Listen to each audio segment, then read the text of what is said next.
കയ്യിലെടുത്ത് കൊണ്ട് സംസാരിക്കണം. പറ, ഇത് എന്നാണ് ആശുപത്രിയിൽ പോയത്? ചൊവ്വാഴ്ചയിലെന്ന് ഞാൻ ആശുപത്രിയിൽ പോയി. വൈകുന്നേരം രാത്രി പോയിട്ട് ഞാൻ അപ്പോഴത്തേക്ക് വന്ന് ആ വെപ്രാളത്തിൽ, ശ്വാസമുട്ടുള്ള വെപ്രാളത്തിൽ ഒരു ഗുളിക ഞാൻ തിന്ന്. ഒരു ചെറിയ ഗുളിക, ഒരു വലിയ ഗുളിക ഞാൻ തിന്ന്. അത് കഴിഞ്ഞിട്ട് പിന്നെ പിറ്റേന്ന് രാവിലെ ഒരെണ്ണം തിന്നു. പിന്നെ ഞാൻ ഗുളിക എടുത്ത പൊട്ടിച്ചപ്പോൾ ഒന്നിട്ട് പകുതിയേ ഉള്ളൂ പൊടി. ആ പൊടി എന്ന് ഞാൻ പിരിക്കി നോക്കിയപ്പോൾ അതിൽ കമ്പുമില്ല, കൊള്ളണം. അങ്ങനെ ഞാൻ അടപ്പ് തുറന്ന് നോക്കി. അപ്പം അതിൽ തുറന്ന് നോക്കിയപ്പോഴേക്കും ഞാൻ കയ്യിലെടുത്തത് ഒരു ഇരുമ്പ് തുണ്ട്, ഒരു മുള്ളാണ്. ആ ഗുളിയോടെ എടുത്ത് കയ്യിൽ വെച്ച ഗുളിയും കവറും എല്ലാം കൂടെ എടുത്ത് കയ്യിൽ വെച്ചു, ഒരു മുള്ളാണ്. അപ്പോഴേ പിന്നെ ഞാൻ അത് ആ സംശയത്തിൻ്റെ പുറത്ത് പിന്നെ അടുത്തതും കൂടെ പൊട്ടിച്ചു. അടുത്തതും കൂടെ പൊട്ടിച്ചപ്പോൾ അതിൽ മരുന്നുണ്ടായിരുന്നു. ഞാൻ കൈ തട്ടിയപ്പോൾ അതിൽ മുള്ളാണ്. മൂന്നാമത് ഒരെണ്ണം പൊട്ടിച്ച്, മൂന്നാമത്തേലും മുള്ളാണ്. പിന്നെ നാലാമത് ഒരെണ്ണം പൊട്ടിച്ചില്ല. അപ്പം ഞാൻ കഴിച്ച രണ്ടെണ്ണത്തിലും ഉണ്ടാന്ന് എനിക്ക് അറിഞ്ഞൂടാ. ഇത് പൊട്ടിച്ച ഗുളിയാണോ? പൊട്ടിച്ചത്.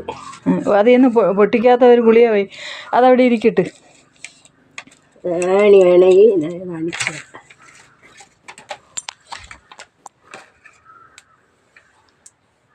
മനുഷ്യൻ്റെ ജീവനെ രക്ഷിക്കാനാണോ, മനുഷ്യൻ്റെ ജീവൻ എടുക്കാനാണോ ഈ ഗുളിയ? കൊച്ചു കുട്ടികൾക്കൊക്കെ വാങ്ങിച്ചു കൊണ്ടുവന്ന് കൊടുത്തിട്ട് രക്ഷിതാക്കൾ ഇതൊന്നും പൊട്ടിക്കാതെ എടുക്കാതെയും കൊടുക്കണതാണ്. എൻ്റെ ദൈവമേ, ഇതിലിരിക്കുന്ന ആണിയാണ്. സാധാരണ പൊട്ടിച്ചാലും ഗുളിക തിന്നണത്. എനിക്ക് ആ വെപ്രാളത്തിന്റെ ഇതിൽ ഞാൻ പൊട്ടിക്കാതെ തിന്നതാണ് എനിക്ക് വന്ന അർത്ഥം. ഇതാണ് ഇതിലിരിക്കുന്ന ആണി. ഉണ്ടാ അതുപോലെ രണ്ടെണ്ണത്തിലും ഉണ്ട്. ഇനി ഒരെണ്ണം പൊട്ടിക്കാതെ ഇരിക്കണം. അതിൽ ഉണ്ടാന്ന് എനിക്ക് അറിഞ്ഞൂടാ. ഞാൻ കഴിച്ചത് ഉണ്ടാന്നും എനിക്ക് അറിഞ്ഞൂടാ. വിതുര ഗവൺമെൻറ് ആശുപത്രിയിൽ, വിതുര താലൂക്ക് ഗവൺമെൻറ് ആശുപത്രിയിൽ നിന്ന് വാങ്ങിച്ച ഗുളികയാണിത്. ഇയാൾക്ക് സുഖമില്ലാതായി രാത്രി കൊണ്ടുപോയി ഡോക്ടർ എഴുതി കൊടുത്ത ഗുളിക വാങ്ങിച്ചിട്ട് അന്ന് രാത്രി കൊണ്ടുവന്നിട്ട് വെപ്രാളം കരുതിയിട്ട് ഈ ഗുളിക പൊട്ടിക്കാതെ 2 എണ്ണം കഴിച്ചിട്ടുണ്ട്.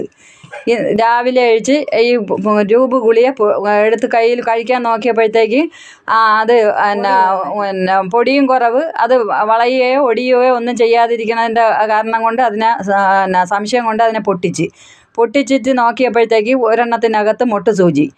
അപ്പോൾ ആ ഗുളിക മാറ്റി വെച്ചിട്ട് അടുത്ത ഗുളിക എടുത്ത് പൊട്ടിച്ചു നോക്കി, അതിനകത്ത് മുട്ട് സൂചി. പിന്നെ വേറെ ഒരു ഗുളിക എടുത്ത്, മൂന്നാമതൊരു ഗുളിക എടുത്ത് പൊട്ടിച്ച് അതിലും മുട്ട് സൂചി.